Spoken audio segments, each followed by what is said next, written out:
Selamat datang di Sabar Talks, tempat di mana kisah hidup jadi pelajaran berharga.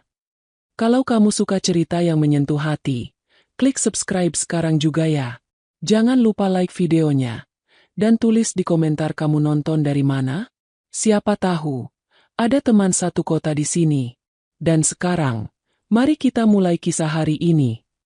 Namaku Reza, usia 32 tahun. Sudah 2 tahun aku menikah dengan Nabila. Perempuan lembut yang dulu membuatku jatuh cinta karena tutur katanya yang hangat dan senyumnya yang menenangkan. Kami tinggal di rumah peninggalan orang tua Nabila, sebuah rumah tua 2 lantai di kawasan Depok. Sebenarnya aku ingin pindah, tapi Nabila selalu bilang rumah ini penuh kenangan. Aku mengalah. Beberapa bulan terakhir, rumah itu mulai terasa asing bagiku. Bukan karena suasananya, tapi karena perubahan pada Nabila yang membuatku resah. Semua bermula setelah tragedi keguguran yang kami alami 3 bulan lalu. Bayi perempuan yang sudah kami tunggu-tunggu pergi begitu saja. Sejak saat itu, Nabila jadi berbeda. Awalnya aku mengira ini cuma fase duka. Aku pun ikut tenggelam dalam kehilangan itu. Tapi setidaknya aku mencoba kembali ke kehidupan sehari-hari. Nabila tidak. Ia lebih banyak diam. Matanya sering kosong. Dan ia tak lagi tertawa. Tapi dari semua perubahan itu, ada satu hal yang paling mengganggu. Ia sering berdiri diam di depan cermin. Cermin besar peninggalan almarhum ibunya, terpasang di kamar tidur kami. Ukurannya hampir setinggi langit-langit. Bingkainya berwarna coklat tua, dengan ukiran motif sulur-sulur tua yang tampak seperti akar. Cermin itu sudah ada di sana sejak kami pindah. Dan aku tak pernah terlalu memperhatikan. Tapi sejak Nabila mulai berdiri di depannya setiap malam, aku jadi memperhatikannya lebih dalam dan jujur saja, aku mulai merasa tidak nyaman. Suatu malam, sekitar pukul 2 pagi, aku terbangun dan mendapati tempat tidur kosong. Lampu kamar redup, dan samar-samar kulihat siluet tubuh Nabila berdiri di depan cermin. Tubuhnya tegak, tanpa bergerak sedikit pun. Kedua tangannya menggantung di sisi tubuh. Rambutnya menjuntai menutupi sebagian wajah. Dan ia hanya berdiri. Aku bangkit perlahan. Nabila, kamu ngapain? Bisikku, separuh mengantuk, separuh cemas. Ia tak menjawab. Matanya tetap tertuju pada cermin. Aku mendekat dan menyentuh bahunya. Ia tersentak, lalu menoleh dengan wajah pucat. Aku lihat dia. Gumamnya. Siapa? Ia tidak menjawab. Matanya kembali ke cermin, seperti menolak melepas pandangan dari sana. Aku menariknya pelan dan membawanya kembali ke tempat tidur. Ia menurut, tapi tubuhnya terasa dingin. Sepanjang malam, ia tak mengucapkan sepatah kata pun. Sejak malam itu, kejadian serupa terulang lagi. Hampir tiap malam, ia berdiri di sana. Kadang selama 1 jam penuh. Kadang ia menangis. Kadang bergumam. Tapi yang paling membuat bulu kuduku meremang adalah saat ia tersenyum ke arah cermin, seolah sedang melihat seseorang di dalamnya. Aku mulai mencatat jam-jamnya. Dan setiap kali aku bangun tengah malam, selalu saja ia ada di sana. Diam. Tenang. Menatap. Seperti ada dunia lain yang hanya bisa ia lihat di dalam pantulan itu. Siang harinya, aku mencoba bertanya. Ku coba menyentuhnya dengan kalimat lembut. Kamu sering banget berdiri di depan cermin. Beyel, kamu lihat apa sih di sana? Ia hanya menoleh sebentar, lalu mengucapkan kalimat yang membuat tubuhku menggigil. Dia belum mau pergi. Aku diam. Tak tahu harus membalas apa. Siapa yang belum mau pergi? Tanyaku akhirnya. Tapi Nabila hanya menatapku. Lama. Mata itu, bukan mata yang biasa kulihat. Ada semacam kesedihan mendalam, tapi juga sesuatu yang lain. Sesuatu yang tak bisa kujelaskan. Dia pengen aku temenin. Bisiknya. Kalau aku ninggalin cermin itu, dia nangis. Aku terdiam. Merinding. Suasana di dalam rumah jadi berubah sejak malam itu. Tak ada lagi suara televisi. Tak ada lagi tawa. Yang ada hanya keheningan, dan suara langkah kaki Nabila setiap malam menuju cermin. Aku mencoba mencari pengalih. mengajaknya liburan, atau sekadar jalan-jalan ke taman. Tapi semua itu ditolak. Alasannya selalu sama. Ia tak mau jauh dari rumah. Atau lebih tepatnya dari cermin itu. Akhirnya aku mengalah lagi. Tapi aku mulai merasa ada yang tidak beres. Aku tidak bisa terus membiarkan ini. Dan malam berikutnya, aku memutuskan untuk mengintipnya diam-diam dari balik pintu lemari. Saat jam menunjukkan pukul 2:10, Nabila kembali berdiri di depan cermin. Kali ini ia tidak hanya menatap. Ia mengangkat tangan dan menyentuh permukaan cermin dengan jemarinya. Lalu, ia bicara. "Maaf ya, sayang Mama belum bisa ikut kamu. Tapi kamu jangan takut. Ya Mama di sini." Aku membekap mulutku sendiri agar tak bersuara. Napasku tercekat. "Mama, sayang, siapa yang dia ajak bicara?" Aku ingin keluar dari persembunyian, tapi tubuhku kaku. Hatiku berdetak kencang. Dan saat itu, aku melihat sesuatu yang membuat darahku terasa beku. Di dalam cermin, ada bayangan. Bukan bayangan Nabila, dan bukan pantulanku. Bayangan itu kecil, seperti tubuh anak, berdiri di samping Nabila. Tapi, tidak ada siapa-siapa di ruangan ini selain kami berdua. Aku menutup mata, berharap itu hanya halusinasi. Tapi saat ku buka lagi, bayangan itu masih ada, dan menatap ke arahku. Aku mundur perlahan, napasku tercekat. Jantungku berdetak begitu keras sampai kupikir Nabila bisa mendengarnya. Tapi ia tetap berdiri tenang, seolah tak sadar ada sesuatu yang bukan miliknya berdiri begitu dekat. Perlahan, bayangan itu menggerakkan tangannya, mengangkat perlahan dan melambai ke arahku. Aku langsung terduduk. Pintu lemari bergeser sedikit dan menimbulkan bunyi berderit. Nabila menoleh cepat. Aku tak sempat bersembunyi lagi. "Reza?" tanyanya pelan. Suaranya terdengar berbeda. Bukan marah. Bukan bingung. Tapi kecoa. Aku bangkit dengan cepat. Berusaha bersikap normal. "Aku cuma khawatir sama kamu. Kamu terlalu sering berdiri di sana." Aku cuma mau lihat." Jawabku tergagap. Nabila tak menjawab. Ia hanya menatapku. Lama sekali. Lalu ia melangkah pelan ke tempat tidur, berbaring membelakangi cermin. Aku ingin bicara lagi, tapi entah kenapa mulutku keluh. Malam itu aku tak bisa tidur. Bayangan kecil itu terus terbayang di benakku. Apakah aku sudah gila? Atau apakah memang ada sesuatu di cermin itu? Pagi harinya, aku mencoba bersikap biasa. Kupikir, mungkin aku hanya terlalu lelah, terlalu tertekan. Tapi saat sarapan, Nabila mendahuluiku duduk di meja makan dan tanpa menoleh berkata, "Dia suka kamu, tahu?" Aku terdiam. "Siapa?" tanyaku hati-hati. "Dia yang kamu lihat semalam." Perutku langsung terasa mual. Tanganku gemetar di atas meja. "Jangan ngomong gitu, Bel. Aku nggak ngerti kamu." Nabila tersenyum tipis, tapi matanya tidak tersenyum. "Kamu pikir aku bohong? Kamu pikir aku sakit jiwa? Bukan itu maksudku. Aku cuma..." "Dia selalu di sana, Za. Sejak malam itu. Dia datang waktu aku berdarah-darah di kamar mandi. Waktu kamu panik menelepon ambulans. Aku lihat dia di cermin itu. Dia berdiri kecil, mungil, penuh darah tapi tersenyum." Aku terdiam. Napasku tercekat. Aku ingat malam itu. Aku yang menemukan Nabila pingsan di lantai kamar mandi. Darah mengalir dari bawah tubuhnya. Aku yang menjerit, menggendongnya ke mobil dan membawanya ke rumah sakit. Tapi aku tidak pernah tahu apa yang ia lihat malam itu. Aku pikir itu mimpi, lanjutnya. Tapi malam-malam berikutnya, dia datang lagi. Dan dia bicara. Pelan, suaranya kecil sekali. Dia manggil aku Mama. Nabila mulai menangis. Air matanya menetes tanpa suara. Aku berdiri dan memeluknya.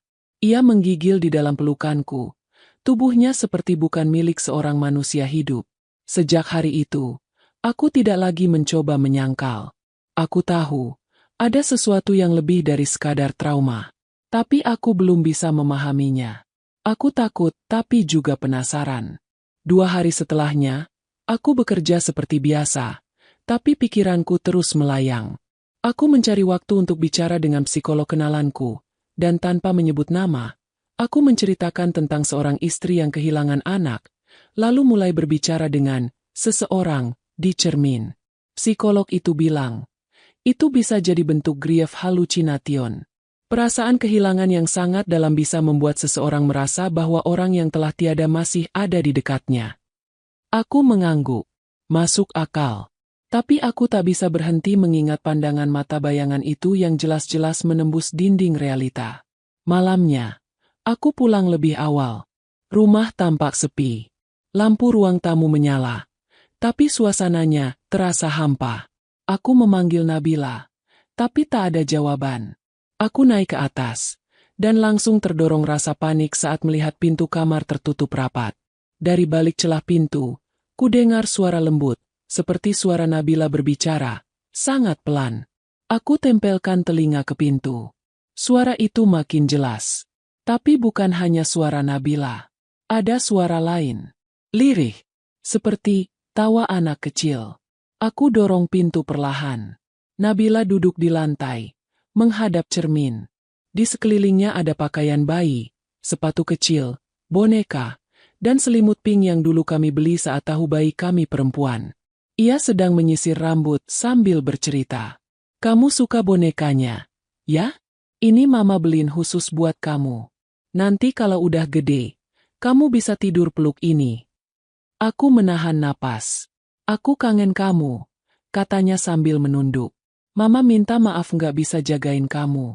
Tapi kamu masih di sini, kan? Cermin di hadapannya tidak menunjukkan apa-apa. Hanya pantulan Nabila dan boneka-boneka di lantai. Tapi aku tahu dia sedang berbicara pada bayangan yang sama. Saat ia menoleh ke arahku, aku bisa melihat matanya sembab. Dia bahagia, Za. Tapi dia takut kamu nggak suka dia di sini. Aku hanya berdiri terpaku. Untuk pertama kalinya dalam hidupku, aku merasa kecil, tak berdaya, tidak tahu harus percaya pada logika atau menyerah pada kenyataan yang tak kasat mata. Malam itu, setelah Nabila tertidur, aku duduk sendiri di depan cermin. Aku ingin tahu, aku ingin merasakan apa yang ia rasakan. Aku tatap pantulan wajahku sendiri. Kosong, lelah, bingung, tapi tidak ada yang lain. Namun saat aku memejamkan mata, aku mulai mendengar suara. Bukan dari luar, tapi dari dalam pikiranku. Suara kecil, terseduh, lalu berkata, Ayah, ayah kenapa nggak mau lihat aku? Aku buka mata cepat-cepat. Tidak ada siapa-siapa. Tapi tubuhku dingin, dan peluh membasahi keningku. Aku berdiri. Aku tidak kuat. Tapi saat berbalik, aku mendengar suara lain. Suara kecil itu tertawa, lalu hilang. Esoknya, aku mencoba mengajak Nabila pergi keluar kota. Menginap semalam saja. Aku pikir itu bisa jadi jeda, pelepasan dari cermin dan semua yang menghantuinya. Tapi Nabila menolak mentah-mentah. Aku nggak bisa ninggalin dia sendirian. Dia takut. Dia nggak punya siapa-siapa kalau aku pergi. Dia siapa? Beyel? Dia itu nggak nyata. Dia anak kita, Reza. Bentaknya tiba-tiba. Dia anak kita. Kenapa kamu susah banget percaya? Aku membeku. Dia hidup di sana. Di cermin itu. Aku bisa rasain. Aku bisa dengar dia. Bahkan kadang aku bisa cium bau bayi dari bajunya. Kamu pikir aku bohong? Aku tak menjawab. Hanya bisa menatap wajahnya yang kini begitu rapuh. Tapi penuh keyakinan. Aku udah nggak butuh kamu percaya. Yang penting aku tahu dia di sana. Dan aku nggak akan ninggalin dia. Nggak seperti kita ninggalin dia dulu. Air matanya mengalir deras. Dan untuk pertama kalinya, aku tidak tahu lagi siapa yang sebenarnya membutuhkan pertolongan. Dia? Atau aku? 3 hari sejak pertengkaran kami, aku seperti hidup bersama dua dunia yang tak lagi sejajar. Di satu sisi, aku adalah suami yang kehilangan arah. Di sisi lain, aku adalah ayah dari seorang anak yang tak pernah lahir ke dunia. Dan Nabila, istriku, kini hidup di tengah keduanya. Ia tidak lagi bicara banyak padaku.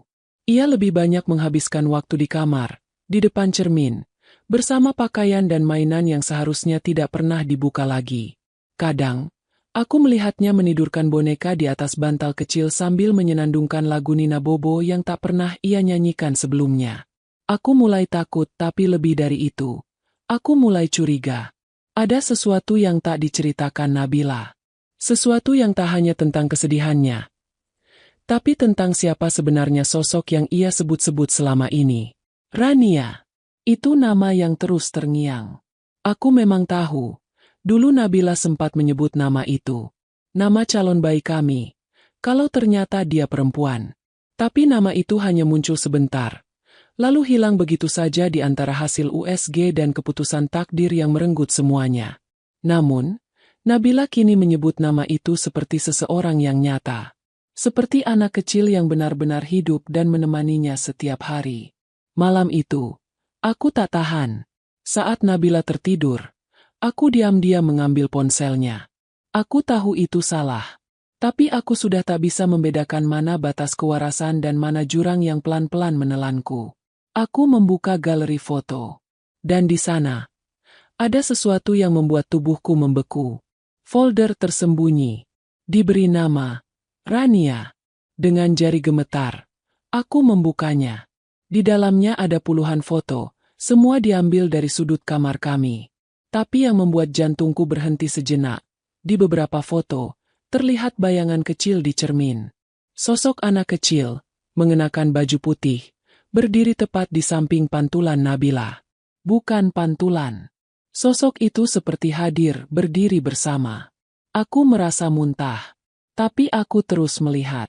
Ada foto di mana Nabila tersenyum sambil menunjuk ke arah cermin. Di balik pantulan, bayangan anak itu seperti ikut tersenyum. Matanya besar, tapi kosong. Aku menutup ponsel cepat-cepat. Aku harus mencari tahu. Ini sudah melewati batas. Jika ada penjelasan logis, aku akan temukan. Jika tidak, aku harus tahu kebenarannya. Apapun risikonya. Keesokan harinya, aku mengambil cuti dan pergi ke rumah masa kecil Nabila di daerah Bogor. Rumah tua itu sudah kosong. Aku menghubungi Pak Heri, tetangga lama yang dulu pernah bercerita soal ibu Nabila yang aneh dan tertutup. Kami duduk di beranda. Pak Heri memandangku lama sebelum mulai bicara. Aku udah lama curiga cermin itu masih ada. Aku mengangguk pelan. Jangan biarin dia terlalu dekat dengan cermin itu. Nak. Ibunya dulu juga begitu. Aku menyimak penuh perhatian. Ibu Nabila pernah kehilangan anak juga. Waktu Nabila masih kecil, dia punya adik kembar. Tapi adiknya meninggal dalam kandungan. Ibu Nabila depresi berat. Setelah itu, dia mulai bicara sendiri di depan cermin. Katanya, adik kembar Nabila nggak pernah pergi. Dia selalu ada di cermin. Aku tercekat. Apa maksudnya? Pak Heri menghela napas panjang. Dia percaya, jiwa anak yang meninggal bisa menempel pada benda yang punya pintu.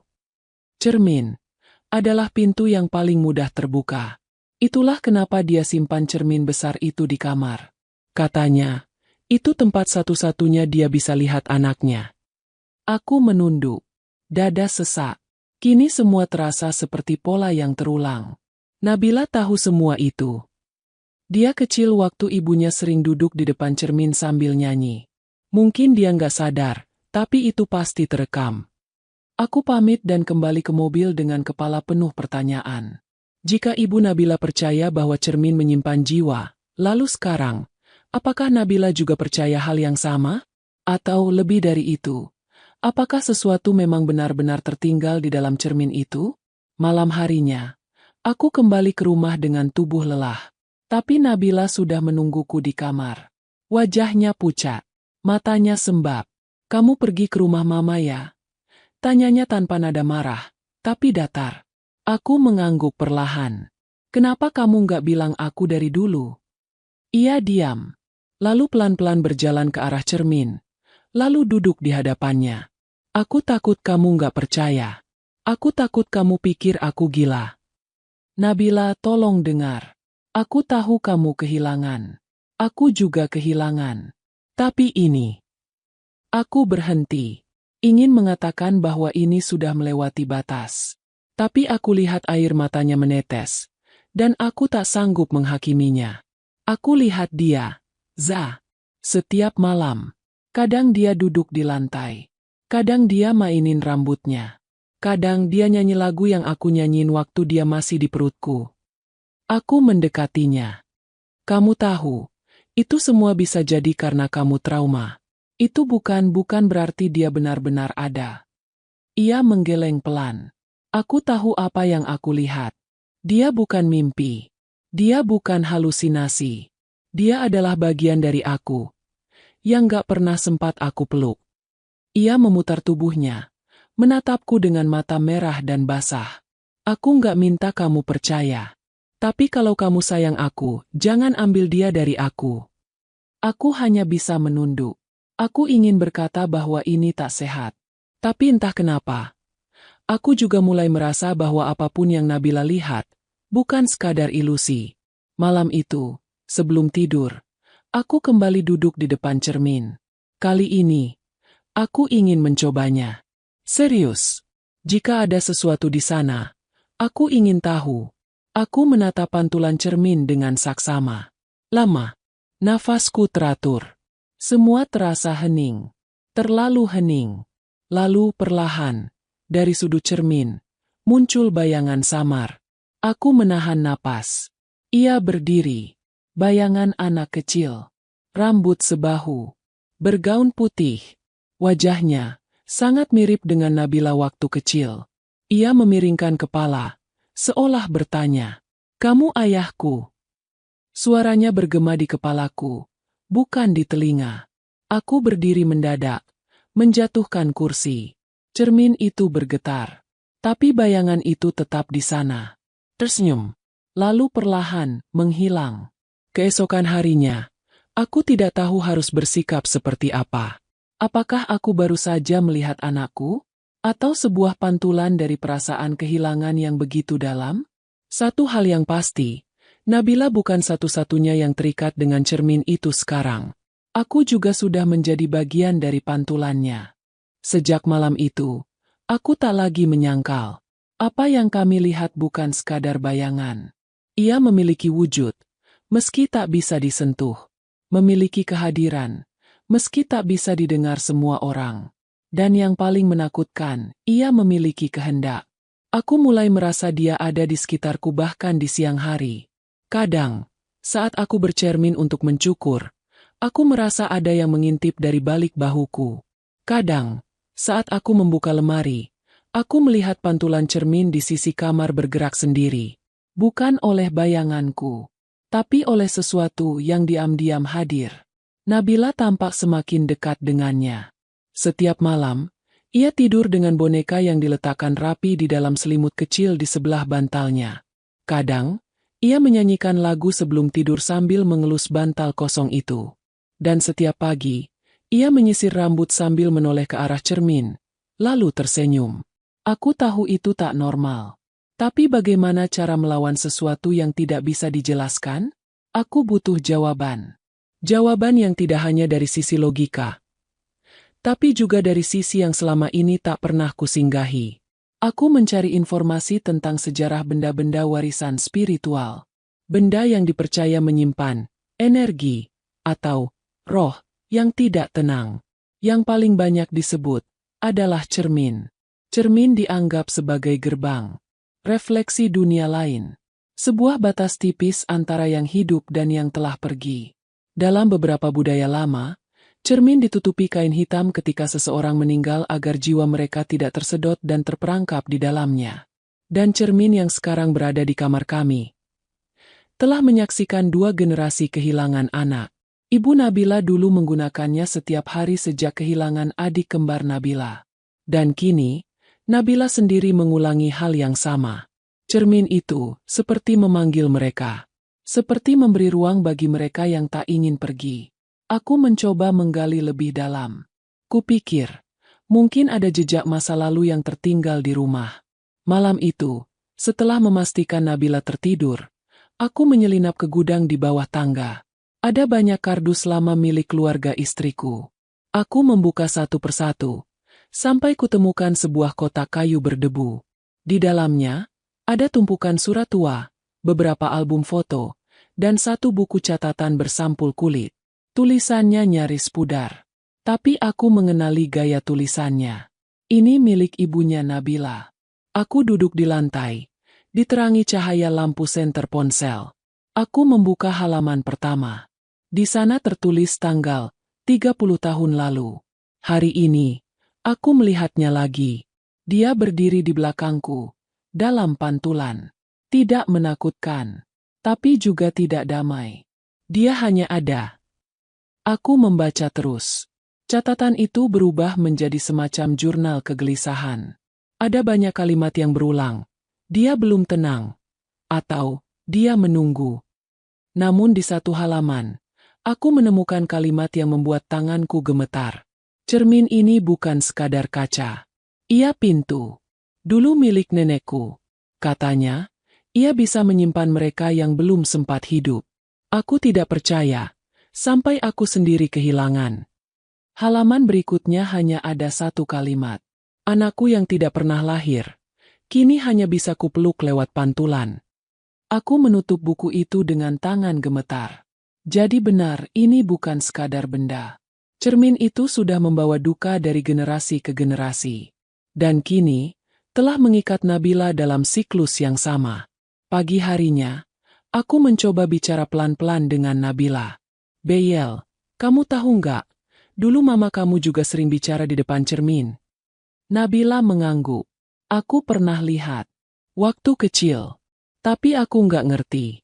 Aku pikir mama cuma kesepian. Dia nulis jurnal. Beyel. Aku temukan tadi malam. Dia juga lihat seseorang di sana. Dia percaya cermin itu menyimpan jiwa. Potong Nabila pelan. Aku tahu. Aku terdiam. Nafasku sesak. Aku tahu dari dulu. Lanjutnya. Tapi aku pikir, aku nggak akan mengalami hal yang sama. Aku pikir itu hanya mimpi buruk yang nggak akan terulang. Nabila berdiri, melangkah pelan ke arah cermin. Aku nggak mau kehilangan dia dua kali. Zah, dulu aku sudah kalah. Aku nggak bisa biarin dia hilang dari pantulanku juga. Apa yang kamu maksud dengan kehilangan dua kali?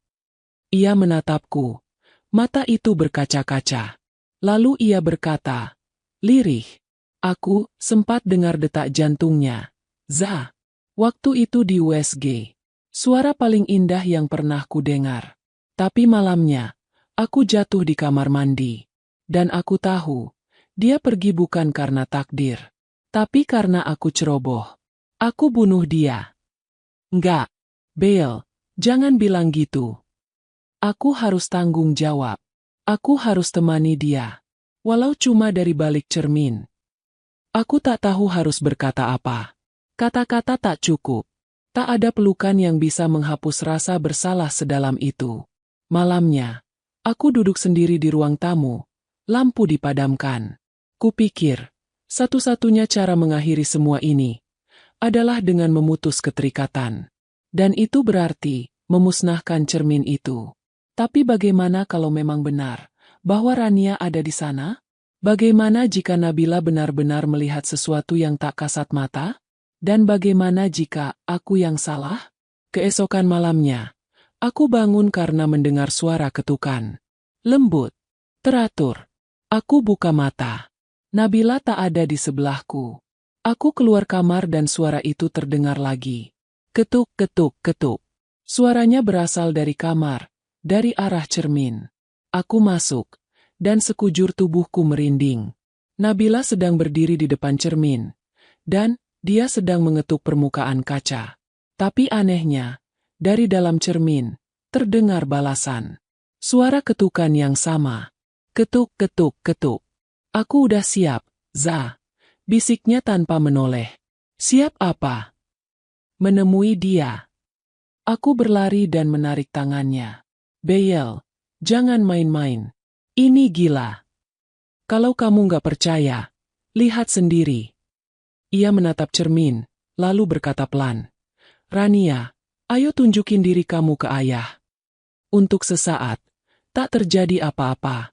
Lalu, dari dalam cermin, muncul kabut tipis. Kabut itu membentuk siluet.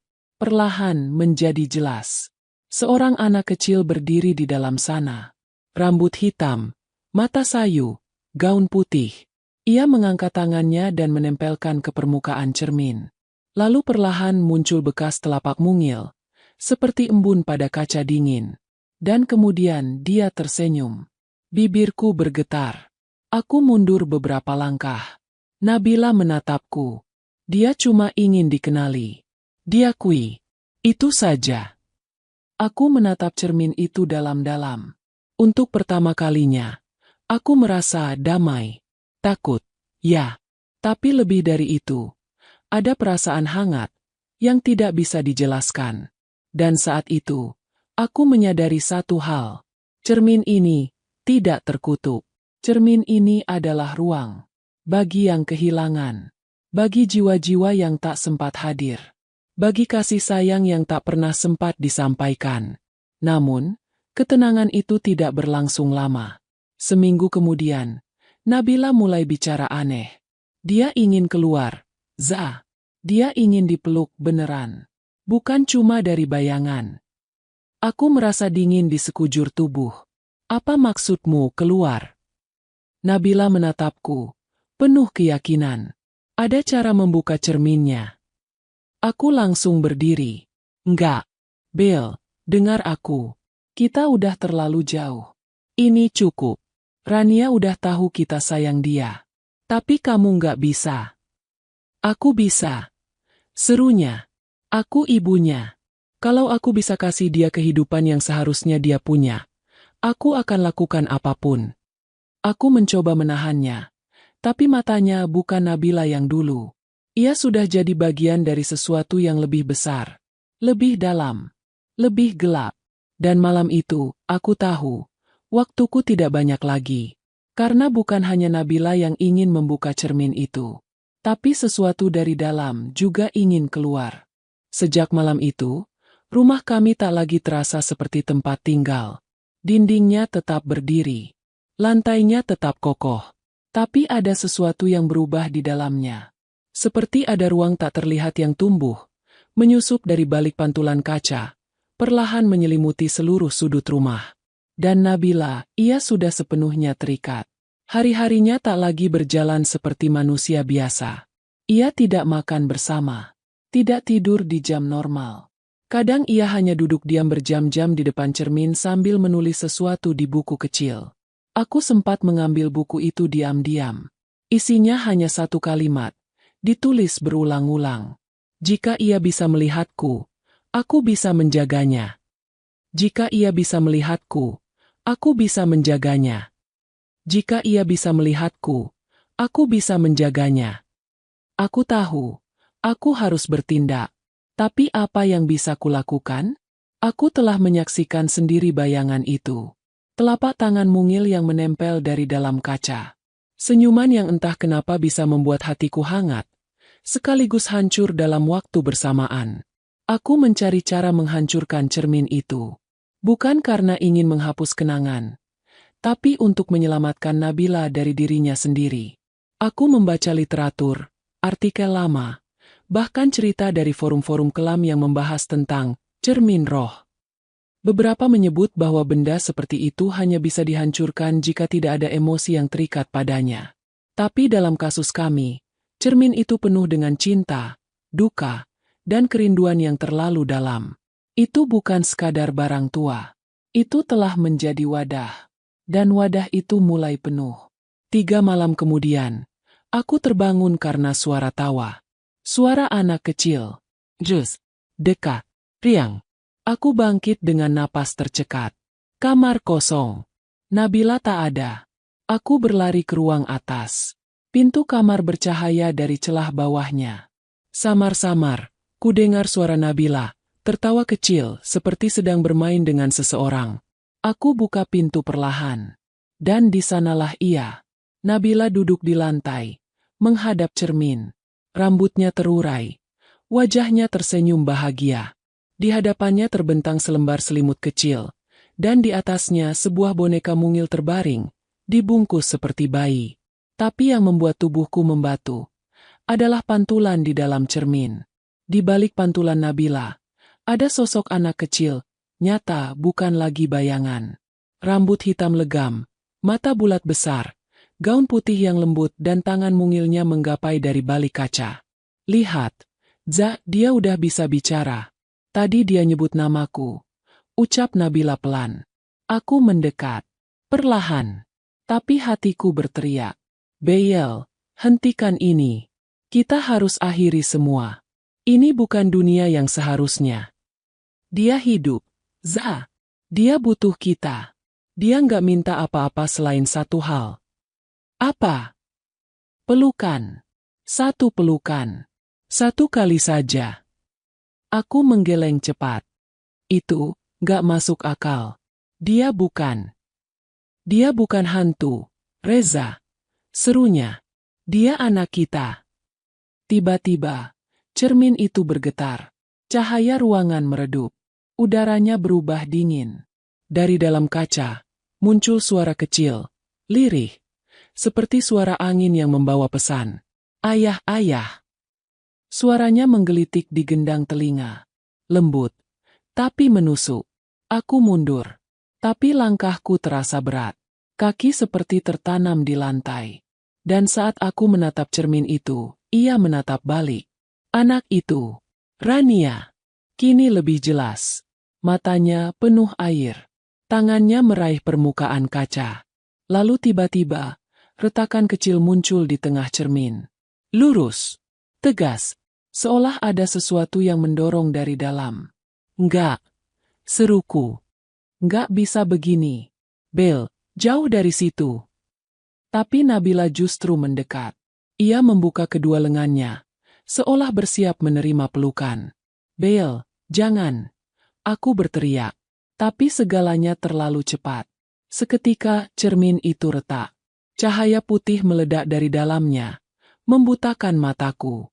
Suara angin, tangis bayi, dan suara pecahan menggema bersamaan. Aku terlempar ke belakang, menabrak dinding. Dan dalam sepersekian detik, semuanya sunyi. Saat kubuka mata, ruangan itu kosong. Cermin pecah, tapi tidak hancur seluruhnya. Retakannya menyebar seperti jaring laba-laba. Tapi permukaannya kini buram. Tidak lagi memantulkan apapun. Dan Nabila, ia tergeletak di lantai. Tubuhnya tak bergerak. Aku berlari menghampiri, mengguncangnya. Beyel, bangun. Nabila. Ia membuka mata perlahan. Lemah. Matanya kosong. Dia, udah nggak di sana. Bisiknya. Siapa? Rania. Air mata mengalir di sudut matanya. Dia bilang, dia hanya ingin diingat bukan ditahan. Aku memeluknya erat. Dingin tubuhnya menembus kulitku. Tapi hatiku justru terasa lebih hangat, seperti beban yang perlahan dilepas. 3 minggu kemudian, kami memutuskan memindahkan cermin itu ke gudang. Kami bungkus dengan kain hitam, lalu mengunci pintunya. Nabila menjalani terapi. Perlahan, ia mulai kembali berbicara, meski tak sesering dulu. Tapi setidaknya, matanya mulai hidup lagi. Suatu sore, kami duduk di taman belakang rumah. Sinar matahari menyentuh wajahnya, dan ia berkata lirih. Kamu tahu, Za, aku masih dengar suara detak jantungnya kadang-kadang. Aku menatapnya. Tak lagi ingin menyangkal. Aku juga, jawabku. Ia menggenggam tanganku. Lalu tersenyum kecil. Terima kasih, udah nggak ninggalin aku. Aku balas genggam tangannya. Kamu nggak pernah sendiri. Malam itu, sebelum tidur, aku berdiri sejenak di depan kaca kecil di kamar mandi. Kaca yang biasa kupakai bercukur. Untuk sesaat, aku merasa ada yang bergerak di belakangku. Bayangan kecil. Tapi saat kutoleh, tidak ada siapa-siapa. Aku tersenyum kecil. Lalu berkata pelan, Selamat malam, Rania. Dan entah dari mana, terdengar hembusan lembut angin melewati pundakku. Nang. Aku tahu, meski tak lagi terlihat, dia akan selalu ada. Di antara bayangan, dan di antara hati kami, tempat ia benar-benar tinggal.